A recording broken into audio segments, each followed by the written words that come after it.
কি করছে এটা লক্ষ্য রাখবেন। আরেকটা বিষয় হচ্ছে যে শুধু পড়ালেখা করালেই হবে না, এদের একটু খাওয়া বিশেষ করে পুষ্টি মানের দিকে লক্ষ্য রাখবেন। আমাদের অভিভাবকরা আমরা হয়তো চিন্তা করি যে একটা দুটো বাচ্চা ফাস্ট ফুড বা বিভিন্ন খাবার দেওয়া হয়, যেমন অনেক বাচ্চা এখনো চুইংগাম কিন্তু মুখে দিয়ে রাখছে। এই জিনিসগুলো সাধারণত ফাস্ট ফুড জাতীয় খাবার খাওয়াবেন না। কি কারণে খাওয়াবেন না? আসলে এগুলোতে কোনো পুষ্টি নেই, বরং কেমিক্যাল দিয়ে ভরা আছে, যেটা শিক্ষার্থীর জন্য ক্ষতি করে। কি ক্ষতি করে? এমনি তো কেমিক্যাল আছে সেটা, তারপরে হচ্ছে সে ক্ষুধামন্দায় ভোগে।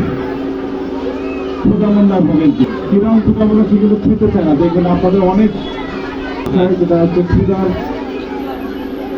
ভাবটা কমিয়ে দেয়। আর এই ক্ষুধামন্দা তৈরি হলে পুষ্টিহীন হয়, পুষ্টিহীন হলে যে কারণে বলবো যে আমরা বাসার মধ্যে তৈরি করে যত আমাদের ভাত, মাংস, দুধ, ডিম, ডাল যা আছে আপনারা খাবেন, ওরাও খাবে, ঠিক আছে? আর ডিসিপ্লিন মেনে চলবেন। ডিসিপ্লিন বলতে আমি যেটা দেখেছি যে অনেক বাসায় আমরা ঘুমাতে যায় 1টা 2টা পর্যন্ত চলে যায়, 12টা 1টা কিন্তু ঘুমানো হয় না, 12টা আপনারা